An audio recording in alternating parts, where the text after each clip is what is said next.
Okay, part 3.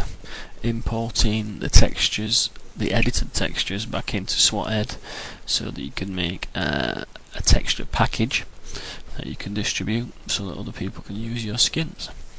Again, we're going to start in the texture browser.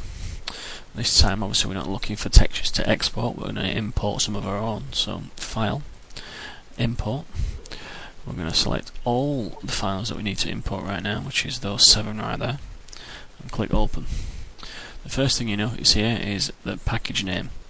If you went ahead and clicked OK now, it would import those textures into the additional ARMS texture file, which would play havoc with your online games. Basically, every time you try to join a server, you'd get mismatch of content. So we need to make sure that we have in fact changed the name of the texture file to something that's specific for your skin. For now, we're just going to call it tutorial.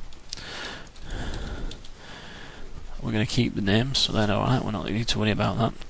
I always leave generate bitmaps on just because it helps with people that are using different resolutions. It helps to keep the details high. I'm going to use DXT1 compression. Now we use DXT1 compression because it's the most compressed version. If you're creating textures with alpha channels, things like that, you would use a different version of DXT compression, usually DXT3 or DXT5.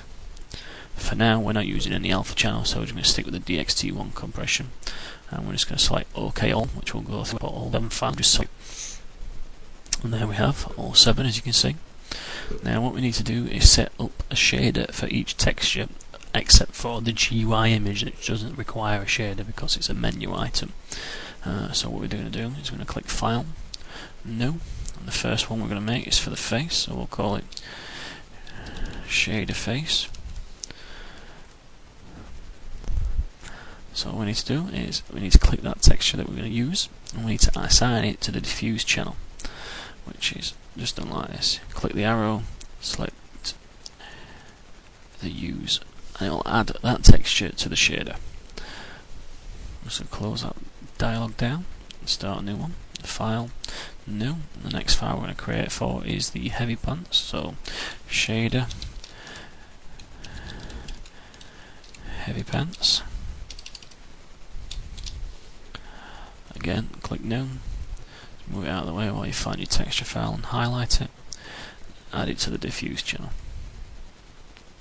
I just need to work through for the other 4 files, heavy vest being the next one.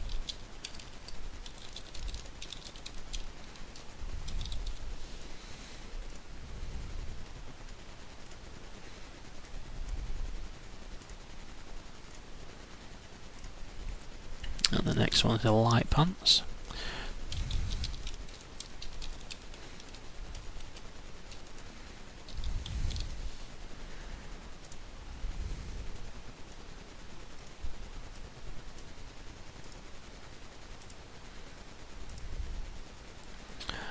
Light vest.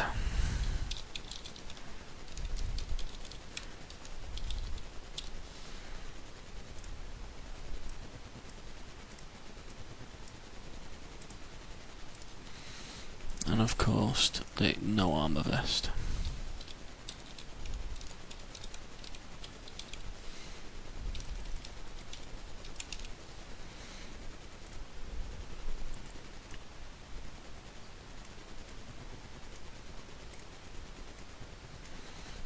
Okay, what we're going to do once we've finished that one, just going to make sure that we do have 6 shader files, which we do, as you can see there with the shader prefix.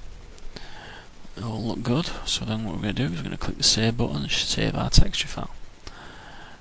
We're actually going to save it in the content expansion directory rather than the regular content, which the editor always seems to want to save into. I'm going to save it there, and click save, and then that's that lesson done. Lesson 3 in the bag.